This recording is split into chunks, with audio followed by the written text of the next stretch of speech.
made queer, no need to fear. Be tuned, your mind expands today. Summa made simple, learn in a fun way. Welcome to another episode of Summa Made Simple. Now, in this episode, we actually have finished, or I have finished going through Fortitude, and I'm beginning on the next set of articles which have to do with martyrdom. Of martyrdom in 5 articles. So I went through these questions on martyrdom and asking myself the usual framework is, why or how is this relevant to the man on the street? Now, these are only 5 articles on martyrdom, only 5 questions being asked about martyrdom. I finally came right to the end and I was thinking to myself, oh my gosh, am I going to get to the end of martyrdom? This whole series of questions about martyrdom and not find a single one that's relevant to the man on the street? What a waste. On my part, not on St. Thomas's part, please, on my part, I'm like, yeah, come on, Fidel. I mean, you gotta just apply your mind better. But right at the end, I sort of, this one stood out for me, whether faith alone is the cause of martyrdom. And when I read it, I thought to myself, this actually has relevance for the average guy on the street right now in 2025. And I mean, on 2 counts. First of all, when I saw those words, faith alone, I just thought, hey, this is interesting because I don't think there's any phrase consisting of 2 words which has caused more trouble in the history of Christianity than that phrase, faith alone. But putting that aside, moving on, this question, whether faith alone is a cause of martyrdom, and then the objections. So as always, the objections shed a lot of light. It seems that faith alone is the cause of martyrdom. So as soon as you read that first sentence, it should just tell you, St. Thomas's stance is probably that faith alone is not the cause of martyrdom. That martyrdom can happen for other things other than one's faith. Why is this important for the average guy on the street? The reason it's important for the average guy on the street is because if you were to ask anyone, what does it mean to be a martyr? And remember now, we're dealing with a theology textbook, a Christian theology textbook. So these things are being looked at from the perspective of Christian theology. If you're to ask anyone, what does it mean to be a martyr? They'll say, well, it's to die for your faith. It's to die for your faith in Christ, right? And that's what he's asking. Is faith alone the cause of martyrdom? And he's saying, nope, it is not. The reason why this is relevant is because many people don't realize just how close martyrdom is for most of us. We tend to think of martyrdom as something being very far away. We hear stories of people, I think the most common ones now come from northern Nigeria, people being kidnapped by religious extremists who'd say, you have to renounce your God or step on a crucifix or something, otherwise we'll behead you. And they say, I'll never do that. And they get beheaded type of situation, right? And then we think that's very rare and that's not going to happen to me. That's true. That is very rare. And that's not going to happen to you. It's unlikely, very unlikely. I'm not saying it will never, but it's very unlikely. However, that is not the only form of martyrdom where one dies for the sake of giving witness to Jesus Christ. You see, we changed the description slightly. It's not witness to one's faith only. It's witness to Jesus Christ and all the virtues that he stood for. That is more of a holistic explanation of what martyrdom is. I'll skip through the objections and jump to the body of the question. He answers that martyrs are so called as being witnesses because by suffering in body until death they bear witness to the truth. Not indeed to any truth, but to the truth which is in accordance with godliness and was made known to us by Christ. Wherefore, martyrs are his witnesses. Now, this truth is the truth of faith. Wherefore, the cause of all martyrdom is the truth of faith. But, here's the but, the truth of faith includes not only inward belief, but also outward profession, which is expressed not only by words, whereby one confesses the faith, but also by deeds, whereby a person shows that he has faith. If you ever come across these people, or if you ever come across a person who says, I'm spiritual, but I'm not religious. I believe in God, but I don't go to church. You have to help them. You have to sit down with them and help them understand this point that faith is not just an inward belief, but also outward profession, because that outward profession is charity, love of one's neighbor. I mean, the number of times that it's like having a gym buddy. Let's look at the going to church example, right? It's like how many times, at least I know for myself and I know for many other people, the only reason why, I do a certain thing, exercise, whatever it is, right? It's because you've got that person next to you who is pushing you and saying, come on, Fidel, just give me one more pull-up. You can do it, one more. And if that person wasn't there, I would not put in that extra pull-up. Heck, I wouldn't even get changed and work out. It's so important to have that person whose physical presence is in and of itself such a great act of charity towards you because they're supporting you and they're helping you. So all these people who say, listen, I believe in God, but it's an interior thing. I'm a spiritual person, but I'm not religious. I don't have any outward profession of my faith. You have to help them understand that part of having faith, part of that profession of their faith is helping other people through their physical presence, their physical acts. It can't just remain as an inward belief. Going back to the point, but the truth of faith includes not only, do you see how when St. Thomas just is answering one question, he just sheds so much light on another thing that is seemingly unrelated but is not. So it's almost like, I like to think of him as a living, breathing, large language model. Like he's just going and he just quotes so many people. Anyway, yeah, St. Thomas, awesome guy. Okay, but the truth of faith includes not only inward belief, but also outward profession, which is expressed not only by words, whereby one confesses the faith, but also by deeds, whereby a person shows that he has faith, according to James 2, verse 18, where James says, I will show thee by works my faith. One thing I've realized is, just thinking about the New Testament, I've realized that the New Testament, to me, seems to be written as a response to something. Like whether it's the Gospels, it's the response to the apostles dying off, eyewitnesses dying off, and then someone says, listen, these people are dying off, they're being killed, or they are dying of old age. We need someone to write the stuff that Jesus said down because we're running out of people who can repeat it verbatim of what he said and did. So can someone write it down? Then you have the 4 Gospels. Or whether it's a response to persecution in the church, people are being killed for the faith and they need to be re-energized and re-encouraged, then you have Revelation.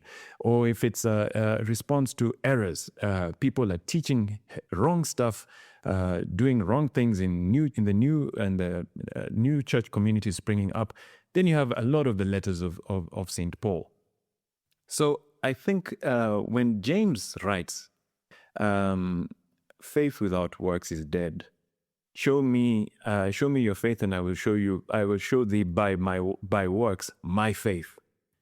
I think that is a response. That's why I think this whole faith alone thing didn't start with Luther in the 1400s or 1500s. It started way earlier. It was right there from the beginning. And James, it seems, you read those words and he sounds a little bit angry. It sounds like he's debating with someone when he says, I will show thee by works my faith. You get the sense that there's someone running around saying, no, guys, faith alone is important. Faith is all you need. You don't need anything else other than faith. Then James is like, wait a minute. Let's respond to this. Anyway, but that's besides the point. Coming back to Aquinas. Hence it is written of certain people, they profess that they know God, but in their works they deny him. It says in Titus chapter 1, verse 16, St. Paul's letter to Titus. Hence it is written of certain people, they profess that they know God, but in their works they deny him. St. Thomas continues, thus, all virtuous deeds, inasmuch as they are referred to God, are professions of the faith, whereby we come to know that God requires these works of us and rewards us for them, and in this way they can be the cause of martyrdom. What does he mean by this? The explanation comes in the example he gives. For this reason, the Church celebrates the martyrdom of Blessed John the Baptist, who suffered death, not for refusing to deny the faith, but for reproving adultery. And this, I would argue, is the relevance of this question for the man on the street. Many times we think that martyrdom will only consist in someone saying, you have to step on a crucifix, step on a rosary, and say you denounce Jesus Christ and accept whoever else. That will happen to a very small amount of people, But what's more likely to happen, the martyrdoms that we have seen happening closer home, at least for me, I'm in South Africa at the moment, the things which I've seen happening much closer, for instance, is a story of Blessed Benedict Daswa. So Blessed Benedict Daswa, he was a teacher He lived in an area of South Africa called Limpopo. He was martyred in the 1990s. I think it was 96 or thereabouts. Anyway, forgive me for not getting the dates right. But what was the situation? The situation was he lived in a village. Someone was accused of witchcraft. And then they said, okay, so what we need to do is we need to take up a collection and then we need to pay someone so that they can like sniff out this witch or something along those lines. And then Benedict also said, guys, I'm a Christian. I don't do these things. I'm not going to like partake in a witch hunt and contribute money for a witch hunt. No ways. And he got killed for that. He got killed because he refused to partake in these practices which are not Christian at all. So he wasn't told you have to denounce your faith. Probably they were like, dude, you can go to church, go to mass, say the rosary, do whatever you want, but just pay this thing so that we can get this witch doctor, shaman person to come and sniff out the witch. And he was like, nope, I'm not going to do that. And he got killed for it. You know, St. John the Baptist, like, wow, he is such a shining example of, if he lived today, he's a typical guy who would not care at all about cancel culture. He'd be like, I don't care if I hurt your feelings. I don't care if you don't feel that I'm making you feel safe. This is a safe environment. I'm going to tell you how it is. What you're doing is wrong. You can cancel me. You can fire me from my job. You can do whatever, but what you're doing is wrong. And he got cancelled, physically cancelled. They chopped off his head.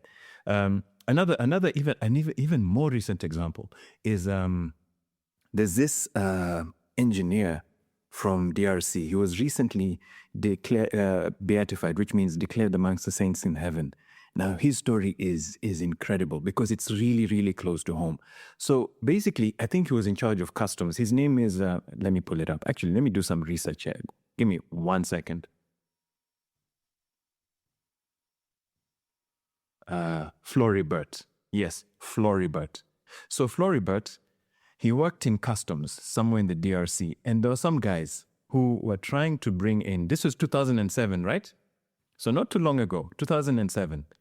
There were some guys who were trying to bring in rice, which was damaged or it had gone off, etc., etc.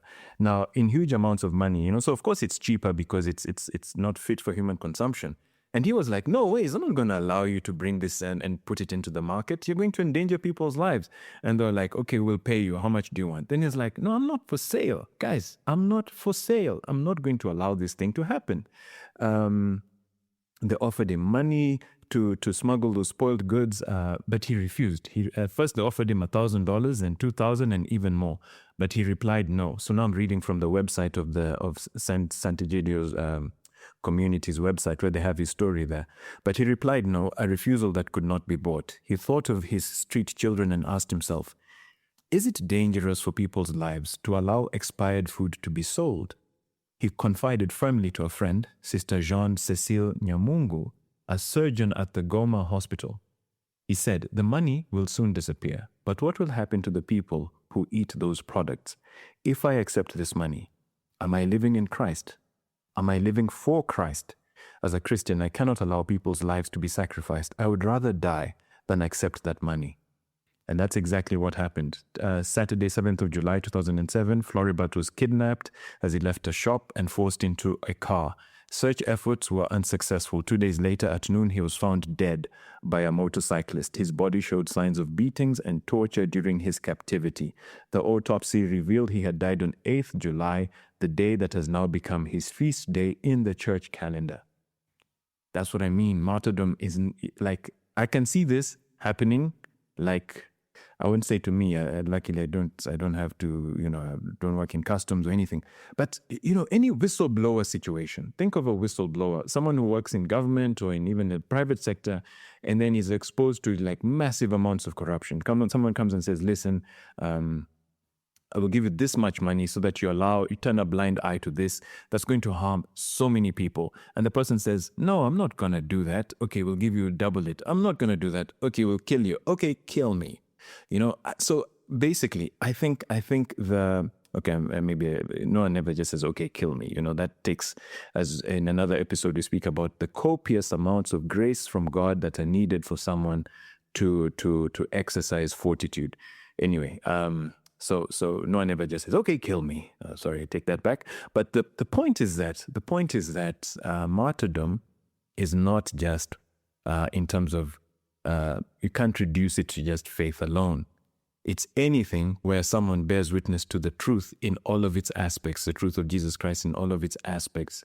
And I think many of us, once we understand that, we realize that for many of us, we are called to practice like martyrdom in very small, let's call it little cousins of martyrdom, every time where you sort of put your neck on the line for doing the right thing, but they could lose their reputation, they could lose friends, they could lose their job, their livelihood. But the point is that martyrdom is not as far away as we think it is. It's much closer than we think it is. And maybe that's why the 20th century has been the century with the most martyrs ever.